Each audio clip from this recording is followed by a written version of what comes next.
Have you ever finished a walk and still felt like your legs were heavy? Not tired in a healthy way. Heavy, sluggish. Like your lower body was doing more work than it should just to keep you upright.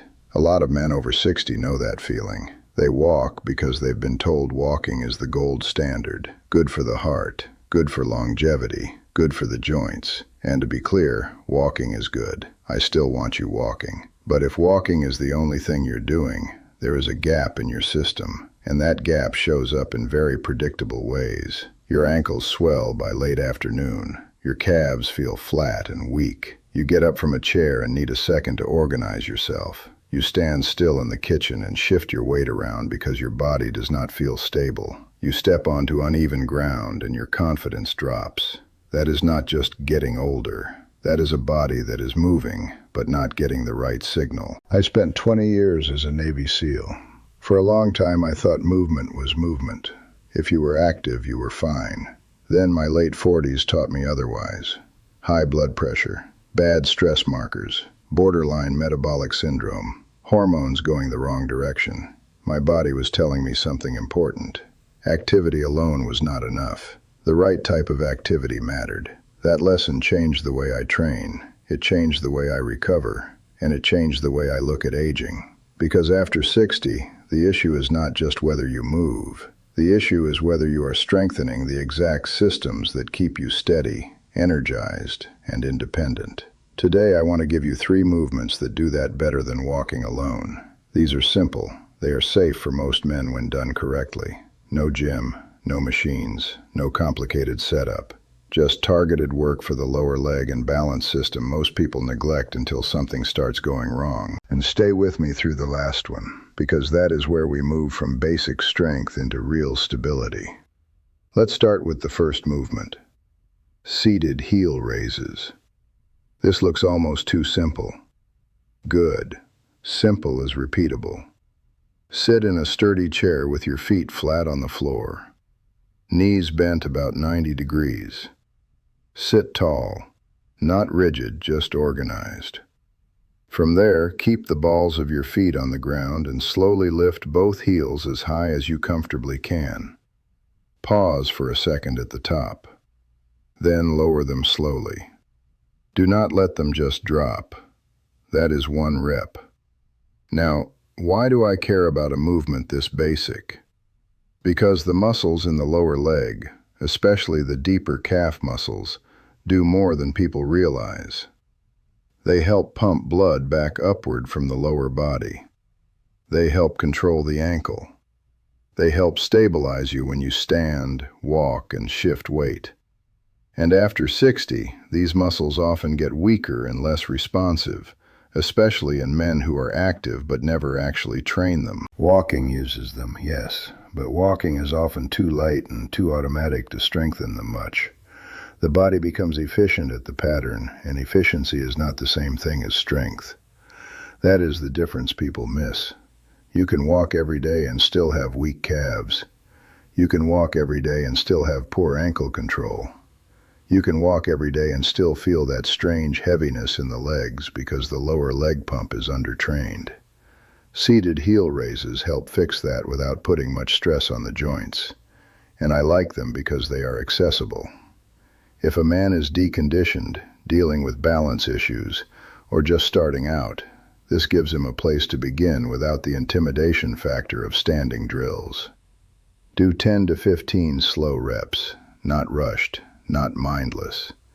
Feel the pressure through the ball of the foot. Feel the calf tighten. Feel the controlled lowering. That lowering phase matters. It teaches the tissue to absorb load, not just create it. And over time, these small reps add up. Better circulation through the lower leg, less dead feeling in the calves, better ankle control, better connection between brain and body. I have seen men dismiss this movement in the first minute and respect it by the 3rd day, because what looks easy becomes humbling when you realize how little control most people actually have through the ankle and foot. Now, let's build from there. The second movement is the standing calf raise. Same basic pattern, different demand. Now you are standing. which means your calves and ankles have to support your full body weight instead of just moving your heels in a chair. That matters because real life happens on your feet. Stand facing a countertop, heavy chair, or sturdy surface. Hands lightly on it for balance. I said lightly. This is support, not a full body lean. Feet about hip width apart, toes forward. From there, rise up onto the balls of your feet as high as you can with control. Pause at the top. Then lower down slowly. Again, no bouncing. I want clean reps. What changes here is that now the lower leg has to deal with gravity in a much more meaningful way. The ankles have to stabilize. The calves have to drive the movement. The nervous system has to organize the body over the feet. This is where strength starts becoming function. And that matters because function is what keeps you independent. A lot of men think they have a balance problem. Sometimes they do.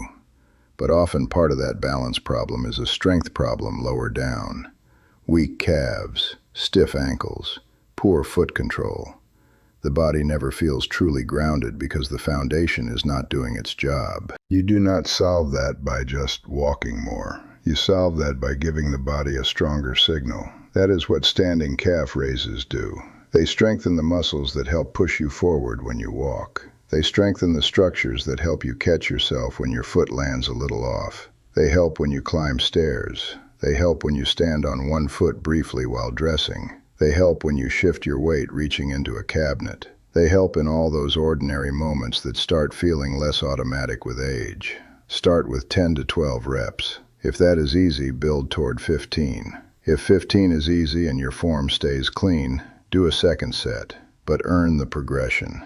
Do not turn it into sloppy cardio. This is strength work, even if it does not look dramatic. And let me give you a cue I like. As you lower your heels back down, imagine you are placing something fragile on a shelf. That level of control is what I want. Smooth, deliberate, quiet. Because strength after 60 should look controlled, not frantic, not noisy, controlled. And there is another reason I like this movement. It gives men confidence fast. They start feeling more spring in their steps, less wobble, less hesitation when they first stand up. That early feedback matters because early wins create compliance, and compliance creates results. Now we go to the third movement. Bent knee, single leg calf raises. This is where things get interesting. Because this is not just calf work, this is stability work. Stand behind a chair or at a countertop again. Shift your weight onto one leg. The other foot can hover just slightly off the ground or rest lightly for balance at first if needed. Now soften the knee of the standing leg. Not a squat, just a slight bend. From there, lift the heel of the standing foot slowly, pause, then lower with control. That bent knee changes the drill. It shifts emphasis deeper into the lower leg and forces the body to stabilize in a way both feet on the floor do not. And that matters because real life is rarely perfectly symmetrical. Walking is a series of single leg balances. Stairs are single leg events. Catching yourself is a single leg event. Stepping over something is a single leg event. Putting on pants without looking foolish in the morning is a single leg event. So if you never train one side at a time, do not be surprised when the body feels uncertain in those moments. This drill exposes that quickly. One side may feel stable, the other may shake. One ankle may feel coordinated, the other may feel confused. Good. That is information.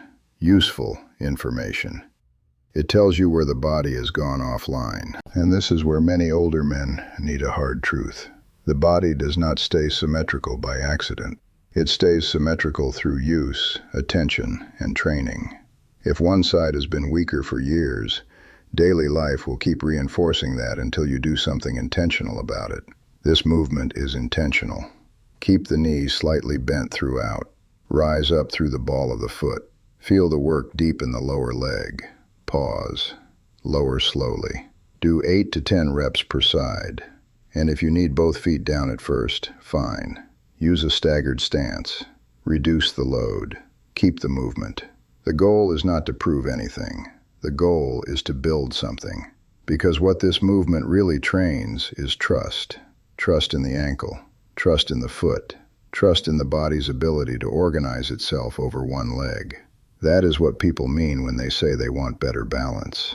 Better balance is really better trust, backed by stronger tissue and better control. And I want to say something about fear here, because fear changes movement. Once a man starts feeling unstable, he becomes tentative. He shortens his stride. He stiffens up. He avoids uneven surfaces. He moves like someone bracing for failure. That is not weakness of character. It is a nervous system trying to protect him. But protection becomes limitation if you never retrain the system. That is why movements like this matter. They tell the brain, this leg can support you. This ankle can organize. This body still knows how to hold you up. That message is powerful. Now let's zoom out. Why are these 3 exercises more useful than walking alone? Because walking is mostly endurance. These are strength and control. Walking keeps you moving. These help keep you upright. Walking is good for circulation broadly. These train the specific pump, support, and stability systems in the lower leg that walking often underloads. Walking is valuable for the heart and lungs. These are valuable for the frame. And if you want to age well, you need both the engine and the frame. Too many men have been sold the idea that if they just keep walking, everything else will take care of itself. It won't. Walking will not fully address lower leg weakness. Walking will not fully address ankle stiffness. Walking will not fully address side-to-side differences. Walking will not fully restore the confidence that comes from knowing your body can support you when the ground is uneven or your weight shifts unexpectedly. Strength has to be trained. Control has to be trained. Stability has to be trained. That is what these movements do. So here is how I would use them. Start with seated heel raises, 1 set of 15. Then standing calf raises, 1 or 2 sets of 10 to 15. Then bent knee single leg calf raises, 1 set of 8 to 10 per side. Do that 3 or 4 days a week. If you are more advanced, go daily with moderate volume. If you are just starting, stay conservative. Let the tissue adapt. Let the nervous system learn. Let the movement quality improve first. And as always, use judgment. If you have had recent Achilles, foot, or ankle surgery, if you have severe balance problems, sharp calf pain, or anything that feels medically off, get cleared before pushing into this. Smart training always beats proud training. Pain is not proof. Control is proof. Now I know some men hear a routine like this and think, that cannot be enough. That is the old mindset talking. The same mindset that gets men hurt because they think effective has to feel dramatic. It does not. After 60, some of the most effective work you can do is targeted, repeatable, and boring enough to last. Boring compounds. Flashy usually does not. And that is one of the hardest truths in longevity. The men who stay capable are not usually the ones chasing novelty. They are the ones who respect fundamentals long enough to get real adaptation from them. If you do these movements consistently, here is what tends to happen. Your feet feel more connected to the ground. Your calves feel more alive. Your first few steps after standing feel smoother. Your ankles feel less loose in a bad way, and more responsive in a good way. Walking starts feeling easier not because you are walking more, but because the machinery underneath the walk is finally stronger. That is the point. We are not replacing walking. We are upgrading the body that does the walking. And I want you to think bigger than exercise here. This is not just about calves. It is about stairs feeling less hostile. It is about standing in line without shifting around like your legs are leaking energy. It is about getting out of the car and not needing a reset before you move. It is about catching yourself before a stumble becomes a fall. It is about feeling like your lower body belongs to you again. That matters, especially for men who feel like their body has started negotiating against them. I know that feeling. I know what it is like to realize the body is no longer responding to force the way it used to. But I also know this. the body still adapts. It adapts to precision. It adapts to consistency. It adapts to the right signal. So here is my challenge for you. This week, stop relying on walking alone. Keep your walks, yes, but add these 3 movements: seated heel raises, standing calf raises, bent knee single leg calf raises. Give me 10 minutes, 3 or 4 times this week. Then pay attention, not to the mirror, to your life. How do your legs feel in the afternoon? How do your ankles feel when you first stand? How steady do you feel on stairs? How confident do you feel when one foot leaves the ground? Those are the metrics that matter. Because after 60, the goal is not to collect workouts. The goal is to preserve freedom. The body you have at 60 is built by the choices you make today. So make a better choice. Train the foundation. Strength has no expiration date, and you're not too old. You're just getting started.